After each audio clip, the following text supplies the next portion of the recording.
என்னோட 2ஆம் நாள் டயட் ரெசிபி தாங்க பார்க்க போகிறோம். வாங்க பார்க்கலாம். வணக்கம் சொந்தங்களே, welcome to Delhi Shanthi kitchen. இன்றைக்கி என்ன டயட் ரெசிபின்னு பார்க்கலாம் வாங்க. நைட்டே எல்லாம் ஊற வச்சுட்டேங்க. இந்த வெந்தயம் எதுக்கு ஊற வச்சுருக்கேன்னா, வெயில் ஓவராக இருக்குது. அதனால காலையில் கொஞ்சம் சாப்பிட்றதுக்கும் அப்புறம் அரைச்சிட்டு தலையில் அப்ளை பண்ணுறதுக்கும் தான் இது பண்ணியிருக்கேன். இந்த ஒரு ஸ்பூன் எடுத்து நம்ம அப்படியே வாயில் போட்டு தண்ணி ஊற்றி முழுங்கிடணும். அதுக்கப்புறம் மிச்சம் இருக்க கொஞ்சம் தேங்காய் எண்ணெய் கலந்து நம்ம அரைச்சி தலையில் அப்ளை பண்ணி வச்சு குளித்தோம்னா நல்ல குளிர்ச்சியாக இருக்குங்க, சூப்பராக இருக்கும். அந்த வாடையே எனக்கு ரொம்ப பிடிக்கும், அந்த வெந்தயம் தேய்ச்சி குளிக்கிறது. இது கொஞ்சமாக அரிசி, கொஞ்சம் உளுந்து, வெந்தயம் ஊற போட்டிருக்கேன். 1/2 கிளாஸ் அரிசி தான் போட்டிருக்கேன், பச்சரிசி. அப்புறம் கொஞ்சமாக ஒரு 2 ஸ்பூன் உளுந்து, கொஞ்சோண்டு அது என்ன சொல்கிறது, வெந்தயம் போட்டிருக்கேங்க. அதை போட்டு நல்லா முதல்ல அரைச்சிக்கலாம். இது நைட்டே ஊற வச்சுட்டேன். அவல் நம்ம அரைக்கிறதுக்கு ஒரு 10 நிமிஷம் முன்னாடி நம்ம தண்ணியில் அலம்பிட்டு வச்சோன்னா அது ஊறிடுங்க. பாருங்கள், நல்லா ஊறிடுச்சு.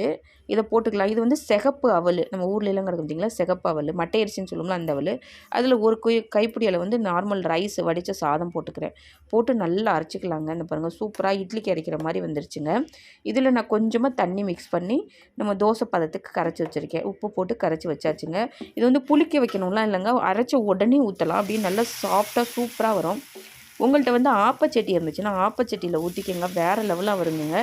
என்கிட்ட ஆப்பச்சட்டி பாத்திரம் இல்லை, அதனால நான் தோசைக்கல்லில் ஊற்றிட்டேங்க. பாருங்கள், நம்ம புளிக்க வைக்காமையே எப்படி நம்ம புளிச்ச மாவு மாதிரி நல்லா அப்படியே ஹோலாக சூப்பராக வந்திருக்கு பாருங்கள். அவ்வளோ சாஃப்டாக வந்துருந்துங்க தோசை, வேறு லெவலாக இருந்தது. நீங்கள் இதே மாதிரி செஞ்சு பாருங்கள்.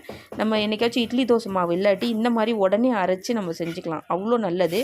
நம்ம சிகப்பு அவல் சேர்க்குறதுனால ரொம்ப ஹெல்த்துக்கு ரொம்ப நல்லதுங்க. பசங்களுக்கு இந்த மாதிரி செஞ்சு கொடுத்தோன்னா அவங்களுக்கு தெரியாது இதில் சிகப்பு அவல் போட்டிருக்கோன்னு, சூப்பராக சாப்பிட்டுப்பாங்க. பாருங்கள், சூப்பராக ரெடி ஆகிடுச்சு பாருங்கள். சிகப்பு அவல் தோசை ரெடி ஆகிடுச்சு பாருங்கள். ஆப்பமாக செய்கிறதுக்கு தாங்க, ஆப்பத்துக்கு தான் அரைச்சேன். நான் இப்போ தோசையை ஊற்றிட்டேன். அதுக்கப்புறம் கருவேப்பிலை துவையல் நம்ம கொஞ்சம் எக்ஸ்ட்ராவே அரைச்சி வச்சதுனால அதை தான் இன்றைக்கி நான் தொட்டுட்டேன்.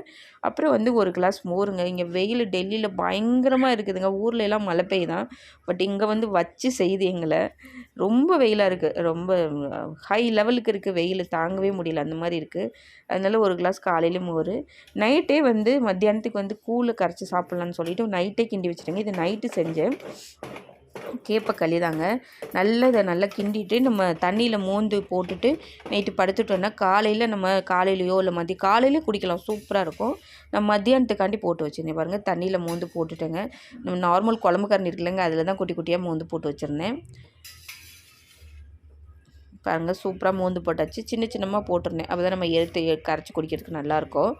அப்புறம் இது மத்தியானத்துக்கு அதில் வெங்காயம், பச்சை மிளகா, தயிர் எல்லாம் போட்டு கரைச்சி வச்சுருக்கேங்க. அப்படியே இதுக்கு தொட்டுக்க எதுவுமே தேவை கிடையாது. ஆனால் நான் நெல்லிக்காய் ஊறுகாய் வச்சுருக்கேன், சூப்பராக இருக்குங்க. நீங்கள் இதே மாதிரி செஞ்சு பாருங்கள். இதாங்க என்னோட 2ஆவது நாள் டயட் ரெசிபி. நைட்டுக்கு அந்த தோசை மாவு இருந்ததுங்க, அதே ஊற்றிக்கலான்னு சொல்லிட்டு வச்சாச்சு. அவ்வளோதாங்க, சிம்பிளாக தாங்க நம்ம வீட்டில் இருக்கிறத வச்சு அழகாக நம்ம டயட் மெயின்டைன் பண்ணிக்கலாம். இந்த வீடியோ உங்களுக்கு பிடிச்சிருந்துச்சுன்னா லைக் பண்ணுங்கள், ஷேர் பண்ணுங்கள், சப்ஸ்கிரைப் பண்ணுங்கள். பக்கத்தில் இருக்க பெல் பட்டனை மறக்காமல் தட்டி விட்ருங்க. நன்றி, வணக்கம்.